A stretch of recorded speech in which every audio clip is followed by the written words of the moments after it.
ವಿರಾಮದ ಬಳಿಕ ಕಾರ್ಯಕ್ರಮದಲ್ಲಿ ಮತ್ತೊಮ್ಮೆ ಸ್ವಾಗತ. ನರೇಂದ್ರ ಮೋದಿ ಅವರ ಕನಸಿನ ಕೂಸು ಸ್ಮಾರ್ಟ್ ಸಿಟಿ ಯೋಜನೆಯ ಬಗ್ಗೆ ನಾವು ಚರ್ಚೆಯನ್ನು ಮಾಡ್ತಾ ಇದ್ವಿ. ಇಡೀ ದೇಶದಲ್ಲಿ 100 ಸ್ಮಾರ್ಟ್ ಸಿಟಿಗಳು ತಲೆ ಎತ್ತಲಿಕ್ಕಿವೆ. ಎಲ್ಲೊಂದು ಕಡೆಯಲ್ಲಿ ನಮ್ಮ ಮೆಟ್ರೋ ಸಿಟಿಗಳ ಮೇಲೆ ಹೆಚ್ಚುತ್ತಾ ಇರತಕ್ಕಂಥ ಒತ್ತಡವನ್ನು ಕಡಿಮೆ ಮಾಡಬೇಕು ಮತ್ತು ಅಲ್ಲಿ ಬದುಕ್ತಾ ಇರತಕ್ಕಂಥ ಜನರ ಜೀವನ ಮಟ್ಟವನ್ನು ಹೆಚ್ಚು ಮಾಡಬೇಕು ಅನ್ನುವಂಥ ಉದ್ದೇಶದಿಂದ ಇಂತಹ ಸ್ಮಾರ್ಟ್ ಸಿಟಿಗಳು ತಲೆ ಎತ್ತಾ ಇರುವಂಥದ್ದು. ಇದರ ಬಗ್ಗೆ ನಾವು ಚರ್ಚೆಯನ್ನು ಮಾಡೋದಕ್ಕಾಗಿ ಇಬ್ಬರು ವಿಶೇಷ ಅತಿಥಿಗಳಿದ್ದಾರೆ. ನಾನು ಶ್ರೀನಾಥ್ ರಾವ್ ಅವರಲ್ಲಿ ಕೇಳಬೇಕು.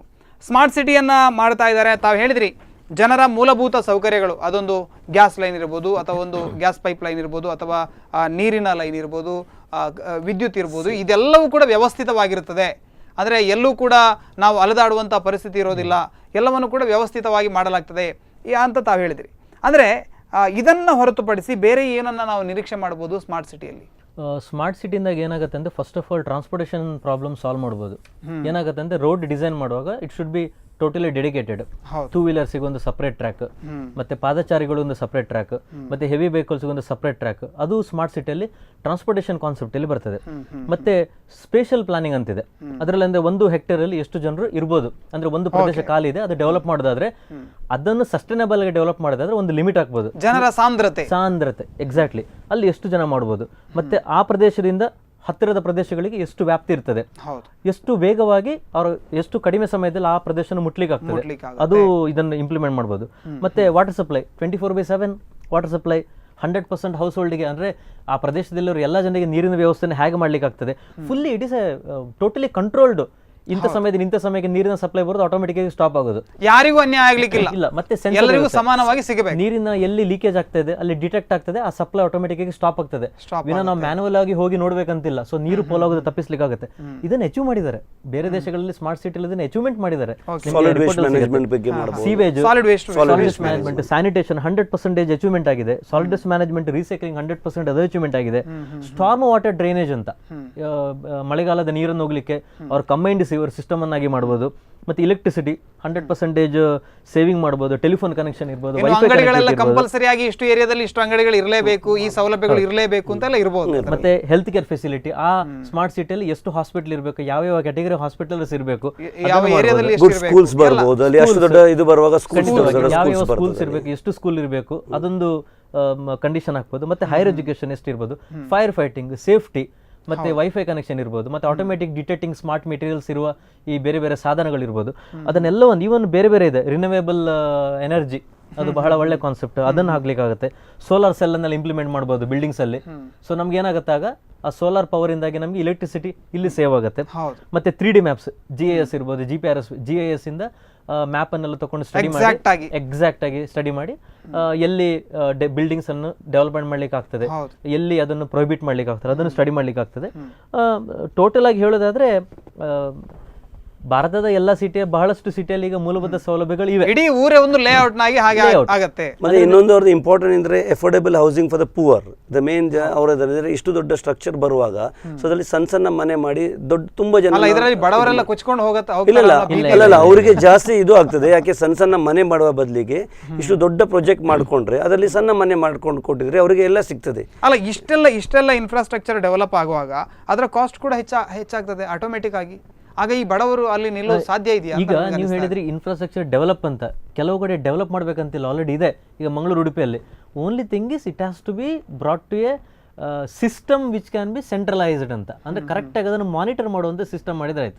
ಈಗ ಉಡುಪಿಯಲ್ಲಿ ನೋಡಿ ಡ್ರೈನೇಜ್ ಸಿಸ್ಟಮ್ ಇದೆ, ಹೊಸದಾಗಿ ಮಾಡ್ಬೇಕಂತೇನಿಲ್ಲ, ಕಂಟ್ರೋಲ್ ಅಪ್ಗ್ರೇಡ್ ಮಾಡಬಹುದು ಅಷ್ಟೇ. ಅಪ್ಗ್ರೇಡ್ ಮಾಡಬಹುದು, ಕಾಸ್ಟ್ ಕಮ್ಮಿ. ಈಗ ನೀರ್ದು ಲೈನ್ ಉಂಟು, ಎಲ್ಲ ಸರಿ ಉಂಟು. ನಮ್ಮಲ್ಲಿ ಈಗ G+3 ಬಿಲ್ಡಿಂಗ್ ಕಟ್ಕೊಂಡ್ರೆ ಎಕನಾಮಿಕಲ್ ನಲ್ಲಿ ಮಾಡುವಾಗ ಸೊ ಅದನ್ನೆಲ್ಲ ರೇಟ್ಸ್ ಕಮ್ಮಿ ಮಾಡಬಹುದು. ಸೊ ನಾವು ಹೇಳ್ತೀವಿ ಗವರ್ಮೆಂಟ್ ಲ್ಯಾಂಡ್ ಪ್ರೊವೈಡ್ ಮಾಡಿದ್ರೆ ಸೊ ಇದನ್ನ ನಾವು ಮತ್ತೆ ಅವ್ರಿಗೆ ಕಾರ್ಮಿಕರ ಸಮಸ್ಯೆ ಬಗ್ಗೆ ಏನ್ ಹೇಳ್ತೀರಾ ಸರ್ ನೀವು? ಅಲ್ಲ, ಈಗ ಅವರಿಗೆ ಪಾಪ ಅವರಿಗೆ ಮನೆ ಇಲ್ಲ, ಎಲ್ಲರೂ ಈಗ ಆಚೆ ಈಚೆ ಎಲ್ಲ ಇದ್ದಾರೆ ಅವರು. It's a very difficult to sell. ಈಗ ನಾವು ಅವರನ್ನೆಲ್ಲ ನಾವೇ ಪ್ರೊವೈಡ್ ಮಾಡಲಿಕ್ಕೆ ಬಿಲ್ಡಿಂಗ್ ಕಟ್ಟೋದಕ್ಕೆ ಬಂದ್ರೆ ಪಕ್ಕದಲ್ಲಿ ಮತ್ತೊಂದು ಸ್ಲಮ್ ನಿರ್ಮಾಣ, ಅಲ್ಲಿ ಮಲೇರಿಯಾದ ಪ್ರಾಬ್ಲಮ್, ಇದು ಎಲ್ಲದ ಪ್ರಾಬ್ಲಮ್ ಆಗ್ತದೆ. ಸೊ ಅವರನ್ನೆಲ್ಲ ನಾವು ತಗೊಳ್ಬೇಕಾದ್ರೆ ಇವರಿಗೆ ಸರಿಕಟ್ಟು ಈಗ ಪ್ರೊವೈಡ್ ಮಾಡಬೇಕು, ಜಾಗ ಪ್ರೊವೈಡ್ ಮಾಡಬೇಕು. ಯಾರು ಮಾಡಬೇಕು? ಈಗ ಬಿಲ್ಡರ್ಸ್ ಎಂತ ಮಾಡ್ಬೋದು, ಒಂದು ಜಾಗ ಬಿಲ್ಡಿಂಗಿಗೆ ಜಾಗ ತಗೊಳ್ತದ್ದು, ಅದೇ ಊರಿಗೆ ಎಷ್ಟು ಜನ ಕೆಲಸ ಬರ್ತಾರೆ, ಇವತ್ತು ನನ್ನ ಹತ್ರ ಇನ್ನೊಬ್ಬರ ಹತ್ರ ಕೆಲಸ ಮಾಡ್ತಾರೆ, ಅದನ್ನೆಲ್ಲ ಸೊ ಅದನ್ನೆಲ್ಲ ತಗೊಳ್ಳಿಕ್ಕೆ ಅದಕ್ಕೆ ಗವರ್ಮೆಂಟ್ ಅಷ್ಟು ಗಿವ್ ದ ಲ್ಯಾಂಡ್. ಆ ಲ್ಯಾಂಡ್ ತಗೊಂಡವ್ರು ಅಷ್ಟು ಏರಿಯಾ ನಾವು ಡೆವಲಪ್ ಮಾಡುವಾಗ ಅದು ಆಟೋಮೆಟಿಕ್ಲಿ ಅವ್ರದ್ದು ಪ್ರಾಬ್ಲಮ್ ಸಾಲ್ವ್ ಆಗ್ತದೆ. ಮತ್ತು ಜನರಿಗೆ ಏನಾದರೂ ಕಂಡೀಷನ್ಸ್ ಇರುತ್ತಾ? ಅಂದರೆ ನೀವು ಇಲ್ಲಿ ಮನೆಗಳನ್ನು ಮಾಡಿದರೆ ಇದು ಇದೇ ರೀತಿ ಆಗಬೇಕು ಮತ್ತು ಇದೇ ಅಂದರೆ ನಮ್ಮ ಒಂದು ಒಂದು ವ್ಯವಸ್ಥೆಗೆ ಅದು ಹೊಂದಿಕೊಂಡಿರಬೇಕು. ಯಾರೋ ಏನೋ ಮನಸ್ಸು ಬಂತು ನನ್ನ ಪ್ರಾಪರ್ಟಿ ನಾನು ಮಾಡ್ಕೊಳ್ತೇನೆ ಅಂದ್ರೆ ಇದು ಇಡೀ ವ್ಯವಸ್ಥೆ ಹಾಳಾಗ್ತದೆ. ಅಂಥದ್ದು ಏನಾದರೂ ಇರಬಹುದಾ? ಬಹಳ ಸೂಕ್ತವಾದ ಪ್ರಶ್ನೆಯನ್ನು ಕೇಳಿದ್ರಿ ನೀವು. ನಾನು ಆ ಪ್ರದೇಶ ಆಗಲಿ ದೇಶದ ಹೆಸರನ್ನು ಇಲ್ಲಿ ಉಲ್ಲೇಖಿಸ್ಲಿಕ್ಕೆ ಬಯಸುವುದಿಲ್ಲ. ಕೆಲವೊಂದು ದೇಶಗಳಲ್ಲಿ ಆ ಮನೆಯ ಒಂದು ಪೇಂಟ್ ಆಗಿ ಬಿಲ್ಡಿಂಗಿನ ಬೌಂಡ್ರಿ ವಾಲ್ ಆಗಲಿ ಅದಕ್ಕೆ ಇಂಥದೇ ಪೇಂಟ್ ಹಾಕ್ಬೇಕಂತ ರೂಲ್ ಹಾಕಿದ್ದಾರೆ. ಇಂಡಿಯಾನಲ್ಲಿ ಜೈಪುರ್ನಲ್ಲಿ ಪಿಂಕ್ ಸಿಟಿ ಉಂಟಲ್ಲ, ಪಿಂಕ್ ಸಿಟಿ ಇದೆ, ಬ್ಲೂ ಸಿಟಿ ಇದೆ. ಸೊ ಏನಾಗತ್ತಂದ್ರೆ ಆ ಥರ ಒಂದು ಲಿಮಿಟೇಷನ್ಸ್ ಹಾಕ್ಬೋದು, ಹಾಕದೇ ಇರ್ಬೋದು. ಬಟ್ ಏನಂದ್ರೆ ಈಗ ನಾವು smart city implement starting stage ಅಲ್ಲಿ ಇದ್ದೇವಲ್ಲ, ಸೊ ಅದರಿಂದಾಗಿ ಎಲ್ಲಾ ರೂಪುರೇಷೆಗಳನ್ನು ಒಟ್ಟಿಗೆ ಹಾಕಿದ್ರೆ ಅದು ಗೋಜಲಾಗ್ತದೆ, ಮತ್ತೆ ಜನರಿಗೂ ಅದು ಒಂಥರ ಜಟಿಲವಾದ ಸಮಸ್ಯೆ. ಈಗ ಗ್ಲಾಸ್ ಕ್ಲಾಡಿಂಗ್ ಎಲ್ಲ ಬಂದಿದೆ. ಗ್ಲಾಸ್ ಕ್ಲಾಡಿಂಗ್ ಮಾಡುವಾಗ ಅದರಲ್ಲಿ ಎಲ್ಲ ಕಲರ್ಸ್ ಎಲ್ಲ ಮೇಂಟೈನ್ ಮಾಡ್ಲಿಕ್ಕೆ ಆಗ್ಲಿಕ್ಕೆ early there was a bushes ಎಲ್ಲ, ಈಗ ಹಾಗೆ ಬರುದಿಲ್ಲ. ಫುಲ್ ದೊಡ್ಡ ದೊಡ್ಡ ಬಿಲ್ಡಿಂಗ್ ಮಾಡುವಾಗ ಟವರ್ಸ್ ಮಾಡುವಾಗ ಗ್ಲಾಸ್ ಕ್ಲಾಡಿಂಗ್ ಅದರಲ್ಲಿ ಯಾವ್ದಕ್ಕೆ ಕಲರ್ ಕೊಡೋದಕ್ಕೆ ಲೆಟ್ ಇಟ್ ಬಿ ಅಲ್ಲ, ಬ್ಯೂಟಿಫಿಕೇಶನ್ ಅವರವರ ಇದಕ್ಕೆ ಆಗಲಿ. ಸೊ ಈಗ ಸ್ಮಾರ್ಟ್ ಸಿಟಿ ಬಂದ್ರೆ ಎಕ್ಸೆಪ್ಟ್ ಮಾಡಿದ್ರೆ it will be beautiful. Like ಅದನ್ನ ಮಾಡುವಾಗ ಪ್ಲಾನಿಂಗ್ ಇದೆ ಲೇಟೆಸ್ಟ್ ಇದರಲ್ಲಿ. ನಾನು ನಿಮ್ಮಲ್ಲಿ ಕೇಳಬೇಕು, ನಮ್ಮ ಜನ ಈಗ ಒಂದು ಸಿಂಗಲ್ ಲೇಔಟ್ ಇರ್ಬೋದು ಅಥವಾ ಮುನ್ಸಿಪಲ್ ಏರಿಯಾದಲ್ಲಿ 45% ಅನ್ನ ಬಿಟ್ಟು ಕೊಡಬೇಕು ಅಂದ್ರೆ ಏನು, ರಸ್ತೆ ಇರ್ಬೋದು ಅಥವಾ ಮೂಲಭೂತ ಸೌಕರ್ಯಗಳನ್ನು ಡೆವಲಪ್ ಮಾಡಬೇಕಿದ್ರೆ ಈಗಲೇ ಬಹಳಷ್ಟು ಹೋರಾಟಗಳಾಗ್ತಾ ಇದೆ. ಜನರು ಅದರ ಬಗ್ಗೆ ಪ್ರತಿಭಟನೆ ಮಾಡ್ತಾ ಇದ್ದಾರೆ. ಸ್ಮಾರ್ಟ್ ಸಿಟಿ ಅಂತ ಯೋಜನೆಗಳು ಬರೋದಾದ್ರೆ ನಮ್ಮ ಜನ ಅದನ್ನು ಸ್ವೀಕರಿಸಬಹುದು ಅಂತ ನಿಮ್ಗೆ ಅನಿಸ್ತಾ ಇದೆ? ಅಲ್ಲ ನೋಡಿ, ಇದರಲ್ಲಿ ಇದು ಪ್ರಾಬ್ಲಮೇ ಬರುವುದಿಲ್ಲ ನಮಗೆ. 45-55 ಬಗ್ಗೆ ಬರುವುದಿಲ್ಲ. ಬಿಕಾಸ್ ಇಲ್ಲಿ ಯಾವುದೊಂದು ಪ್ರಾಪರ್ಟಿ ಉಂಟು, ಈಗ 5 ಎಕರಲ್ಲಿ ಟೋಟಲ್ ಅದರದ್ದು ಎಫ್ಆರ್ ಎಷ್ಟು ಉಂಟು ಅಷ್ಟು ಟವರ್ಸ್ ನಮ್ಗೆ ಕಟ್ಟಲಿಕ್ಕೆ. ಖಾಲಿ ರೋಡ್ ಇಸ್ ಅ ಕ್ರೈಟೀರಿಯಾ. ನಮಗೆ 100 ಮೀಟರ್ ಮೇಲೆ ರೋಡ್ ಇದ್ರೆ ಎಷ್ಟು ಮಾಲ್ಗೆ ಮೇಲೆ ಹೋಗ್ಲಿಕ್ಕೆ ಆಗ್ತದೆ ಎಫ್ಆರ್ ಪ್ರಕಾರ. ಸೊ ಅದರಲ್ಲಿ ನಿಮಗೆ ಈ 45-55 ಬರುವುದಿಲ್ಲ. ಈ 45-55 ಅಂತ ಇರ್ಬೋದು, ಅದು ಇಂಟೀರಿಯರ್ ಪಾರ್ಟ್ ನಲ್ಲಿ ಇರ್ಬೋದು. ಇಲ್ಲಿಗೆ ಬರುದು ಸ್ಮಾರ್ಟ್ ಸಿಟಿನಲ್ಲಿ ಬರುವಾಗ ನಮಗೆ ಟವರ್ಸ್ ವರ್ಟಿಕಲಿ ಡೆವಲಪ್ಮೆಂಟ್ ಆಗಬೇಕು. ನಮಗೆ ಹಾರಿಜಾಂಟಲ್ಗೆ ಬರೋದು, ಹಾರಿಜಾಂಟಲ್ ಬರಬೇಕಾದ್ರೆ ಇನ್ನು ಒಳಗೆ ಹೋಗ್ಬೇಕಾಗ್ತದೆ, ಇಂಟೀರಿಯರ್ಸ್ಗೆ ಹೋಗಬೇಕು. ಸೊ ನಮಗೆ ಈ ಸಿಟಿ ಲೆವೆಲ್ನಲ್ಲಿ ಮಾಡಲಿಕ್ಕೆ smart city is been concentrating on the vertical part only. So vertical ನಲ್ಲಿ ಮಾಡುವಾಗ ಸಸ್ಟೈನೇಬಲ್. ಸೊ ಇದರಲ್ಲಿ ಎಸ್ ಸರ್, ಇಲ್ಲಿ ರಿಂಗ್ ರೋಡ್ಗಳು ಅಥವಾ ಅಂಡರ್ ಪಾಸ್ಗಳು ಈ ರೀತಿಯ ಹಲವಾರು ರೀತಿಯ ಬೇರೆ ಬೇರೆ ಯೋಜನೆಗಳೆಲ್ಲ ಬರಬಹುದಾ ಅಥವಾ ಈಗ ಇರತಕ್ಕಂಥ ವ್ಯವಸ್ಥೆಯನ್ನೇ ಮುಂದುವರಿಸಿಕೊಂಡು ಹೋಗ್ತಾರೆ ಹೇಗೆ? ಅಂಡರ್ ಪಾಸ್ ಎಲ್ಲ ಮಾಡ್ಲಿಕ್ಕೆ ಹೋದ್ರೆ ಸ್ಮಾರ್ಟ್ ಸಿಟಿ ಕಾನ್ಸೆಪ್ಟ್ ಅಲ್ಲಿ ಬರ್ತದೆ, ಬಟ್ ಅದರ ಕಾಸ್ಟ್ ಜಾಸ್ತಿ ಆಗ್ಬೋದು. ಮತ್ತೆ ಅಂಡರ್ ಪಾಸ್ ಮಾಡುವಾಗ ನೀವು ನೋಡಿರ್ಬೋದು, ಅಂಡರ್ ಪಾಸ್ ಮಾಡುವಾಗ it has to be very big stretch. ಅದನ್ನು ಡೆವಲಪ್ಮೆಂಟ್ ಸ್ಟ್ರೆಚ್ ತುಂಬಾ ದೊಡ್ಡದಾಗಿರ್ತದೆ. ಅಲ್ಲ, ಇನ್ನೊಂದು ಹೇಳಿದ್ರೆ ನಮ್ಮ ಟೌನ್ ಪ್ಲಾನಿಂಗ್ ಆಲ್ರೆಡಿ ನಮ್ಮ ಹತ್ರ ಒಳ್ಳೆ ಈಗ ಇದು ಮಾಡಿದ್ದಾರೆ, ಇಲ್ಲ ಅಂತ ಹೇಳಲಿಕ್ಕೆ ಇಲ್ಲ. ಸೊ ನಮ್ಮ ರೋಡ್ಸ್ ಈಗ ಯಾವುದು ನಮ್ಮ ಸಣ್ಣ ರೋಡ್ಸ್ ನಾವು ಇದು ಕನ್ವರ್ಷನ್ಗೆ ಹೋಗುವಾಗ 3.6 ಸಣ್ಣ ಇದೆ, 7.5 ಮೀಟರ್ಸ್ ಬಿಡ್ಲಿಕ್ಕೆ ಉಂಟು ಅಲ್ಲ. ಸೊ ಅದೆಲ್ಲ ಮಾಡ್ತಾ ಹೋಗುವಾಗ ಪಬ್ಲಿಕ್ ಅದನ್ನು ಪಾಸಿಟಿವ್ ತಗೊಳ್ಬೇಕು. ಜನರು ಹೇಳ್ತಾರೆ ನನ್ನ ಜಾಗ ಹೋಗಬಾರ್ದು, ಇನ್ನೊಬ್ರು ಜಾಗ ಹೋಗ್ಬೇಕು, ಹಾಗೆ ಆಗೋದಿಲ್ಲ. ದೊಡ್ಡ ಸಿಟಿ ಡೆವಲಪ್ ಆಗುವಾಗ ಇದು ರೋಡ್ಸ್ ಎಲ್ಲ ಬರುವಾಗ ಇದೆಲ್ಲ some problems has to be face. ಅಂದ್ರೆ ಮುಂದಿನ ಪೀಳಿಗೆಗೆ ನಾವು ಇಷ್ಟೊಂದು ಉತ್ತಮವಾದ ವ್ಯವಸ್ಥೆಯನ್ನು ಮಾಡುವಾಗ ನಾವು ಸ್ವಲ್ಪನಾದ್ರೂ ಅದಕ್ಕೆ ತ್ಯಾಗವನ್ನು ಮಾಡಲೇಬೇಕಾಗ್ತದೆ. ಖಂಡಿತ. ನೀವು ಈ ಕಾರ್ಮಿಕರ ಸಮಸ್ಯೆ ಅಂತ ಹೇಳಿದ್ರೆ, ಸ್ಮಾರ್ಟ್ ಸಿಟಿ ಮೇನ್ ಇನ್ನೊಂದು ಉದ್ದೇಶ ಅಂದ್ರೆ ಈ ವೇಗವಾಗಿ ಬೆಳೆಯುತ್ತಿರೋ ನಗರದಲ್ಲಿ ಕಾರ್ಮಿಕರು ಬೇರೆ ಕಡೆಯಿಂದ ಬರ್ತಾರೆ, ಅವರಿಗೊಂದು. ಇನ್ನೊಂದು ರಿಪೋರ್ಟ್ ಏನು ಹೇಳ್ತದೆ ಅಂದ್ರೆ, ಇಂಡಿಯಾದಲ್ಲಿ ವೆರಿ ಸೂನ್ ಬಹಳ ಶೀಘ್ರದಲ್ಲಿ 270 ಮಿಲಿಯನ್ ಕಾರ್ಮಿಕರು ನಗರಗಳಲ್ಲಿ ಬರ್ಲಿಕ್ಕಿದ್ದಾರೆ ಅಂತ ಒಂದು ರಿಪೋರ್ಟ್ ಹೇಳ್ತದೆ. ಅಷ್ಟು ಜಾಬ್ ಕ್ರಿಯೇಷನ್ ಆಗ್ತಾ ಇದೆ. ಕಾರ್ಮಿಕ ವರ್ಗದವರು ಅವ್ರು ಇಲ್ಲಿ ಹೋಗ್ತಾರೆ, ಅವರಿಗೆ ಬೇಸಿಕ್ ಫೆಸಿಲಿಟೀಸ್ ಕೊಡಬೇಕಾಗತ್ತೆ. ಕರೆಕ್ಟಾಗಿ ಫೆಸಿಲಿಟಿ ಕೊಡಿದ್ರೆ ಏನಾಗುತ್ತೆ, it will give an option two development of slums ಅಲ್ವಾ. ಅದರಿಂದಾಗಿ ಒಂದು ಸಿಟಿಯ ಲುಕ್ಕೇ ಹೋಗ್ತದೆ. ಅದಕ್ಕೆ ಈ ಎಲ್ಲ ಅಂಶಗಳನ್ನು ಸ್ಮಾರ್ಟ್ ಸಿಟಿ ಅಂದ್ರೆ ಒಂದು ನೀವು ಬೌಲ್ ಅಂತ ಹೇಳ್ಬೋದು, ಒಂದು ಪಾತ್ರೆಯಲ್ಲಿ ಎಲ್ಲವನ್ನು ಕರೆಕ್ಟಾಗಿ ಮಿಶ್ರಣ ಮಾಡಿದಾಗೆ, but it has to be mixed properly. ಪ್ರಮಾಣಬದ್ಧವಾಗಿ ಇರಬೇಕು. ಇನ್ನೊಂದು ಹೇಳಬೇಕಾದ್ರೆ, ಈಗ ನೋಡಿ, ಈಗ ಎಷ್ಟು ಡೆವಲಪ್ಮೆಂಟ್ ಆಗುವಾಗ ಎಲ್ಲ ಬಿಲ್ಡಿಂಗ್ ಎಷ್ಟು ಸ್ಕ್ವೇರ್ ಫೀಟ್ ಬಿಲ್ಡಿಂಗ್ ಇದ್ರೆ ಅದರಲ್ಲಿ 1% ಆಫ್ ದ ಸೆಸ್ ಅಲ್ಲಿ ಲೇಬರ್ಗೆ ಹೋಗ್ತದೆ. ಆ ಅಮೌಂಟ್ ಅಲ್ಲಿ ತುಂಬಾ ಆಗಿ ಜಮಾ ಆಗಿ ಉಂಟು, ಅದನ್ನು ಯಾವುದಕ್ಕೆ ಯೂಸ್ ಮಾಡಲಿಲ್ಲ. ಅದನ್ನೇ ಈಗ ನಾವು ಇಲ್ಲಿ ಗವರ್ಮೆಂಟ್ ಲ್ಯಾಂಡ್ ತೋರಿಸಿದ್ರೆ ಅದರಲ್ಲಿ ಬಿಲ್ಡಿಂಗ್ ಕಟ್ಟಿದ್ರೆ ಇವರಿಗೆಲ್ಲ ಲೇಬರ್ಗೆ ಮನೆ ಆಯ್ತಲ್ಲ. So if somebody has intent to do that, ಅವರು ಮಾಡ್ಲಿಕ್ಕೆ ಇದ್ರೆ ಖಂಡಿತ ಮಾಡ್ಲಿಕ್ಕೆ ಆಗ್ತದೆ. ಫಂಡ್ ಉಂಟು, ಎಷ್ಟು ವರ್ಷದಿಂದ ಫಂಡ್ ಅದರಲ್ಲಿ ಕೆರೆ ಅಭಿವೃದ್ಧಿ ಫಂಡ್ ಅಂತ ಹೇಳಿ ನಿಮ್ಮ ಅದು ಅಲ್ಲ, ಎಲ್ಲ ಫಂಡ್ ಹೋಗ್ಲಿ, ಅದು ನಾವು ಲೇಬರ್ ಸೆಸ್ ಕೊಟ್ಟಿದ್ದು 1% ಆಫ್ ದ ಟೋಟಲ್ ವ್ಯಾಲ್ಯೂ ಅಂದ್ರೆ ತುಂಬಾ ದೊಡ್ಡ ಆಗ್ತದೆ. ನಮ್ಗೆ ಲಾಭ ಉಂಟಾದ್ದು ನೆಕ್ಸ್ಟ್ ಪೋರ್ಷನ್. ನಾವು ಫಸ್ಟ್ ಮುನ್ಸಿಪಾಲಿಟಿ ಸ್ಯಾಂಕ್ಷನ್ಗೆ ಹೋಗುವಾಗ ಅದು 1% ಫಸ್ಟ್ ಕಟ್ಟಿ ಬರಬೇಕು. ಸೊ 1% ಕಟ್ಟಿ ಅಂದ್ರೆ building plus minus next point. But ಅದು ಫಂಡ್ ಅನ್ನು ನೀವು ಸರಿ ಯೂಸ್ ಮಾಡಲಿಲ್ಲ ಅಂದ್ರೆ ಲೇಬರ್ಗೆ ಯೂಸೇ ಆಗಲಿಲ್ಲ. ಸರ್, ಈಗ ನಿಮ್ಮಲ್ಲಿ ಕೊನೆಯದಾಗಿ ಪ್ರಶ್ನೆಯನ್ನು ಕೇಳ್ತಾ ಇರುವಂತದ್ದು, ಇತ್ತೀಚೆಗೆ ರಿಯಲ್ ಎಸ್ಟೇಟ್ ಇರ್ಬೋದು, ಒಂದು ಎಲ್ಲೋ ಒಂದು ಕಡೆಯಲ್ಲಿ ಕುಸಿತವನ್ನ ಕಾಣ್ತಾ ಇದೆ, ಅಥವಾ ಈಗ ಮಾಡಿರ್ತಕ್ಕಂಥ ಫ್ಲಾಟ್ಸ್ಗಳೆಲ್ಲ ಸೇಲ್ ಆಗ್ತಾ ಇಲ್ಲ, ಈ ರೀತಿಯ ಒಂದಷ್ಟು ಸುದ್ದಿಗಳು ಹರಡ್ತಾ ಇವೆ. ಅಂದರೆ ಜನರು ಎಲ್ಲೋ ಒಂದು ಕಡೆಯಲ್ಲಿ ಈ ಸೊಸೈಟಿ ಕಲ್ಚರಿಂದ ಹೊರಗೆ ಬರ್ತಾ ಇದ್ದಾರೆ, ಎಲ್ಲೋ ಒಂದು ಕಡೆಯಲ್ಲಿ ತಮ್ಮದೇ ಇಂಡಿಪೆಂಡೆಂಟ್ ಆಗಿ ಮನೆಯನ್ನು ಕಟ್ಟಿಕೊಳ್ಳುವಂಥ ಕನಸನ್ನು ಕಾಣ್ತಾ ಇದ್ದಾರೆ ಅನ್ನುವಂಥ ಇದಿದೆ. ಅದು ನಿಮ್ಗೆ ಅನಿಸ್ತಾ ಇದೆಯಾ? ಅದು ಕಷ್ಟ ಉಂಟು, ಅದು ಆಗಲಿಕ್ಕೆ ಇಲ್ಲ, ಜಸ್ಟ್ ಆಲೋಚನೆ ಇರ್ಬೋದು. ಬಟ್ ನೀವು ಮ್ಯಾಕ್ಸಿಮಮ್ ಈಗ ನಾವು ಬರುವಾಗ ಇಷ್ಟು ಬಿಲ್ಡಿಂಗ್ಸ್ ಆಗ್ತಾ ಉಂಟು, ಡೆವಲಪ್ ಅಂದರೆ ರೂರಲಿಂದ ಎಲ್ಲ ಸಿಟಿಗೆ ಬರ್ತಾರೆ, ಜಾಗ ಇಲ್ಲ.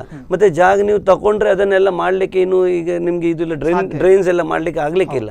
ಇಂಡಿವಿಜುವಲ್ ಲಿಚ್ಪಿಟ್ ಮಾಡಿದ್ರೆ ಅಲ್ಲಿ ಪಕ್ಕದಲ್ಲಿ ಬಾವಿ ಮಾಡಿದ್ರೆ that is a old system. ಈ ಯಾವುದೋ ಒಂದು ಲೇಔಟ್ ಮಾಡ್ತಾರೆ, ಅಲ್ಲಿ ಅಂತ ಆಗ್ತದೆ, ಒಂದು ಕಡೆ ನಾವು ಈಶಾನ್ಯ ಮೂಲೆಯಲ್ಲಿ ಅವ್ರದ್ದು ಬಾವಿ ಹಾಕ್ತಾರೆ, ಇನ್ನೊಂದು ಅವ್ರದ್ದು ಸೆಕೆಂಡ್ ಪಾಯಿಂಟಲ್ಲಿ ಲೀಚ್ ಬಿಟ್ ಇರ್ತದೆ, ಅದೇನೇ ಡ್ರೈನ್ ಆಗಿ ಬರ್ತದೆ. ಸೊ ಅದೆಲ್ಲ ನಮ್ಗೆ ಇದಕ್ಕೆಲ್ಲ ಹೋಗಿ ಸ್ಯಾನಿಟೇಷನ್ ಅಲ್ಲಿ ಆಗ್ಲಿಕ್ಕೆ ಇಲ್ಲ. ಸೊ ಅದು ನಮ್ಮ ಇದರ ಒಟ್ಟಿಗೆ ಸ್ಮಾರ್ಟ್ ಸಿಟಿ ಸರ್. ಕೊನೆಯದಾಗಿ ಏನು ಹೇಳಿಕೆ ಬಯಸ್ತೀರಿ? ಕೊನೆಯದಾಗಿ ಈ ಒಂದು ಯೋಜನೆಯ ಬಗ್ಗೆ, ಇದು ಭಾರತದಲ್ಲಿ ಅತ್ಯಂತ ವ್ಯವಸ್ಥಿತವಾಗಿ ಮತ್ತು ಏನು ನರೇಂದ್ರ ಮೋದಿ ಅವರ ಕನಸಿದೆ ಅದು ಪೂರ್ಣ ಪ್ರಮಾಣದಲ್ಲಿ ಇಲ್ಲಿ ಜಾರಿ ಆಗಬಹುದು ಅನ್ನುವಂಥದ್ದನ್ನು ನೀವು ಹೇಳ್ತಾರೆ? ಖಂಡಿತವಾಗಿ ಜಾರಿ ಆಗಬಹುದು. ಯಾಕಂದ್ರೆ ಸ್ಮಾರ್ಟ್ ಸಿಟಿ ಪ್ರಾಜೆಕ್ಟ್ ಇನಿಷಿಯೇಷನ್ ಆಗುವ ಮೊದಲೇ ಭಾರತದಲ್ಲಿ ಬಹಳಷ್ಟು ಸಿಟಿಯಲ್ಲಿ ಇದನ್ನು ಸ್ಟಾರ್ಟ್ ಮಾಡಿದ್ರು. ಹೈದರಾಬಾದ್ ಇರ್ಬೋದು, ಸೂರತ್ ಇರ್ಬೋದು, ಕೊಯಂಬತ್ತೂರು ಇರ್ಬೋದು, ಬಹಳಷ್ಟು ಸಿಟಿಯಲ್ಲಿ ಇದನ್ನು ಪ್ರಾಕ್ಟಿಕಲಿ ಇಂಪ್ಲಿಮೆಂಟ್ ಸ್ಟಾರ್ಟ್ ಮಾಡಿದ್ರು. ಬಟ್ ಈ ಸಮಗ್ರವಾಗಿ ಮೂವ್ಮೆಂಟ್ ತರ ಆಗಲಿಲ್ಲ, ಒಂಥರ ಅಭಿಯಾನ ತರ ಆಗಲಿಲ್ಲ. ಸೊ ಬಹಳ ಒಂದು ಒಳ್ಳೆ ರೀತಿಯಲ್ಲಿ ಅಭಿಯಾನ ಮಾಡಿದ್ದಾರೆ. ಈಗ ಇಡೀ ಜಗತ್ತೇ ನೋಡ್ತಾ ಇದೆ, ಭಾರತದಲ್ಲಿ ಇಷ್ಟು ವೇಗವಾಗಿ ಬೆಳೀತಾ ಇದೆ, ಇಷ್ಟು ಡೆವಲಪ್ಮೆಂಟ್ ಆಗ್ತಾ ಇದೆ, ಮತ್ತೆ ಇದರಿಂದಾಗಿ ಬಹಳಷ್ಟು ಜಾಬ್ ಕ್ರಿಯೇಟ್ ಆಗ್ತದೆ. That is very important. Smart ಸಿಟಿಯಿಂದಾಗಿ ಬಹಳಷ್ಟು ಜನರಿಗೆ ಉದ್ಯೋಗ ಅವಕಾಶಗಳು ಸಿಗಲಿದೆ, ಪ್ರತ್ಯಕ್ಷವಾಗಿ ಪರೋಕ್ಷವಾಗಿ, both direct and indirect. So ಅದರಿಂದಾಗಿ ಸ್ಮಾರ್ಟ್ ಸಿಟಿಯಿಂದ ಬರೀ ಸಿಟಿಯಷ್ಟೇ ಡೆವಲಪ್ಮೆಂಟ್ ಆಗುದಿಲ್ಲ, ಜನರ ಜೀವನ quality of living, standard of living improve ಆಗುತ್ತೆ, purchasing power also will improve, cost will be reducing, saving ಜಾಸ್ತಿ ಆಗೋ ಪಾಸಿಬಿಲಿಟಿ ಇದೆ. ಮತ್ತೆ ಗವರ್ಮೆಂಟ್ ಏನು ಬೇಸಿಕ್ ಅಮ್ಯುನಿಟೀಸ್ ಅನ್ನು ಪ್ರೊವೈಡ್ ಮಾಡ್ತದೆ, ಈ ಮೂಲಭೂತ ಸೌಲಭ್ಯಗಳನ್ನು, ಅದನ್ನು ಬಹಳ ವ್ಯವಸ್ಥಿತವಾಗಿ ಜನರಿಗೆ ತಲುಪಿಸಲಿಕ್ಕೆ. ಅದರಿಂದಾಗಿ ಈ ವೇಗವಾಗಿ ಬೆಳೆಯುತ್ತಿರುವ ಜನಸಂಖ್ಯೆಗೆ ಅನುಗುಣವಾಗಿ ಈಗ ಇರುವ ಮೂಲಭೂತ ಸೌಲಭ್ಯಗಳನ್ನೇ ಒಂದು ವ್ಯವಸ್ಥಿತ ರೀತಿಯಲ್ಲಿ ಜನರಿಗೆ ಕೊಡಬಹುದು. ಅದರಿಂದಾಗಿ ಕರೆಂಟಿನ ಶಾರ್ಟೇಜ್ ಇದೆ ಅಂತ ಹೇಳುವ ಸಮಸ್ಯೆ ಕಮ್ಮಿ ಆಗುತ್ತೆ, ನೀರಿನ ಶಾರ್ಟೇಜ್ ಇದೆ ಕಮ್ಮಿ ಆಗುತ್ತೆ, ಪ್ರತಿಭಟನೆಗಳೆಲ್ಲ ಕಡಿಮೆ ಆಗ್ತದೆ. ಇಲ್ಲಿ ಸೆಕ್ಯೂರಿಟಿ ಇಲ್ಲ ಅಂತ ಹೇಳುವ ಈಗ ಅಮೆರಿಕದ ಒಂದು ದೇಶ, ಅಮೆರಿಕದ ಒಂದು ಸ್ಮಾರ್ಟ್ ಸಿಟಿ, ನಂಗೆ ಹೆಸರು ಮರ್ತೋಯ್ತು, ಅಲ್ಲಿ ಸ್ಮಾರ್ಟ್ ಸಿಟಿ ಕಾನ್ಸೆಪ್ಟ್ ಹಾಕಿದ ನಂತರ ಕ್ರೈಮ್ ರೇಟ್ 60 to 70% ಕಮ್ಮಿ ಆಗಿದೆ. ನಾನು ಇಂಟರ್ನೆಟ್ ಅಲ್ಲಿ ಓದಿದೆ, 60 to 70% the crime rate has been. ಹೌದು, ಕಾನೂನು ಸುವ್ಯವಸ್ಥೆಯನ್ನು ಕೂಡ ವ್ಯವಸ್ಥಿತವಾಗಿ ಗೊಳಿಸೋದು ಸುಲಭ ಆಗ್ತದೆ. ದೊಡ್ಡ ದೊಡ್ಡ ಬಿಲ್ಡಿಂಗ್ ನಲ್ಲಿ ಕ್ಯಾಮರಾಸ್ ಉಂಟು, ಎಲ್ಲ ಉಂಟು. ಸೊ ಅವ್ರಿಗೆ ಯಾವ್ದು ಪರ್ಸನ್, ಅವರಿಗೆ ಈಗ ಪ್ರಾಯದವರೆಲ್ಲ ಇರ್ತಾರೆ, retired people, they are secured there. ಅದೇ ನೀವು ಹೇಳಿದಾಗ ಇಂಡಿವಿಜುವಲ್ ಮನೆ ತಗೊಂಡ್ರೆ ಇಂಟೀರಿಯರ್ ಆಗಲಿ, ಅವರಿಗೆ ಸೆಕ್ಯೂರಿಟಿ ಪಾಯಿಂಟ್ ನಲ್ಲಿ ತುಂಬಾ ಪ್ರಾಬ್ಲಮ್ ಆಗ್ತದೆ. ಸೊ ಇದರಲ್ಲಿ ಎಲ್ಲ ಅವ್ರ ನೇಬರ್ಸ್ ಇರ್ತಾರೆ, ಎಲ್ಲರೂ. ಸೊ ನೀರು, electricity, backup generators, including illegal parkings. Smart ಸಿಟಿಯಲ್ಲಿ ಇಲ್ಲಿಗಲ್ ಪಾರ್ಕಿಂಗ್ ಆದ್ರೆ ಆಟೋಮೆಟಿಕ್ ಆಗಿ ಸ್ವೈಪ್ ಮಾಡೋದು, ಡೇಟಾ ರಿಟ್ರೀವ್ ಮಾಡಬಹುದು. ಓಕೆ, ಧನ್ಯವಾದಗಳು. ಇಬ್ರು ಕೂಡ ಬಹಳಷ್ಟು ಮಾಹಿತಿಯನ್ನು ಕೊಟ್ಟು ಧನ್ಯವಾದಗಳು ಸರ್. ವೀಕ್ಷಕರೇ, ಇದಿಷ್ಟು ಇವತ್ತಿನ ವಿಶೇಷ. ನಾವು ಸ್ಮಾರ್ಟ್ ಸಿಟಿಯ ಬಗ್ಗೆ ಚರ್ಚೆಯನ್ನು ಮಾಡ್ತಾ ಇದ್ವಿ. ಭಾರತದಲ್ಲಿ ಪ್ರಧಾನಿ ನರೇಂದ್ರ ಮೋದಿ ಅವರು ಹಲವಾರು ಸ್ಮಾರ್ಟ್ ಸಿಟಿಗಳನ್ನು ಪ್ರಾರಂಭಿಸಬೇಕು ಅನ್ನುವಂಥ ಯೋಜನೆಯನ್ನು ಹಾಕಿಕೊಂಡಿದ್ದಾರೆ. ಕೋಟ್ಯಾಂತರ ರೂಪಾಯಿ ಖರ್ಚನ್ನು ಮಾಡ್ತಾ ಇದ್ದಾರೆ ಮತ್ತು ಹಲವಾರು ರೀತಿಯ ಫಂಡ್ಗಳನ್ನು ಸ್ಥಳೀಯ ಲೋಕಲ್ ಬಾಡಿಗಳಿಗೆ ಅಥವಾ ಸ್ಥಳೀಯ ಆಡಳಿತಗಳಿಗೆ ಬಿಡುಗಡೆಯನ್ನು ಕೊಟ್ಟು ಮೊದಲು ಇಲ್ಲಿಯ ಮೂಲಭೂತ ಸೌಕರ್ಯಗಳನ್ನು ಅಭಿವೃದ್ಧಿಪಡಿಸಿ ಆ ನಂತರ ಇದನ್ನು ವ್ಯವಸ್ಥಿತವಾಗಿ ಒಂದು ನಗರವನ್ನು ಬೆಳೆಸುವಂಥ ಆಲೋಚನೆಯನ್ನು ಮಾಡಿಕೊಂಡಿದ್ದಾರೆ. ಇದರ ಬಗ್ಗೆ ಸಾರ್ವಜನಿಕರಲ್ಲಿ ಹಲವಾರು ಪ್ರಶ್ನೆಗಳಿದ್ದಿರ್ಬೋದು, ಅದಕ್ಕೆ ಉತ್ತರವನ್ನು ನೀಡಿದ್ದೇವೆ ಅನ್ನುವಂಥ ಒಂದು ತೃಪ್ತಿ ನಮ್ಮಲ್ಲಿದೆ. ಈ ಕಾರ್ಯಕ್ರಮವನ್ನು ಮುಗಿಸ್ತಾ ಇದ್ದೇವೆ. ನಿಮ್ಮನ್ನು ಸುದ್ದಿ ಮತ್ತು ಮನೋರಂಜನೆಗಾಗಿ ನೋಡ್ತಾ ಇರಿ ಸ್ಪಂದನ ವಾಹಿನಿ. ನಮಸ್ತೆ.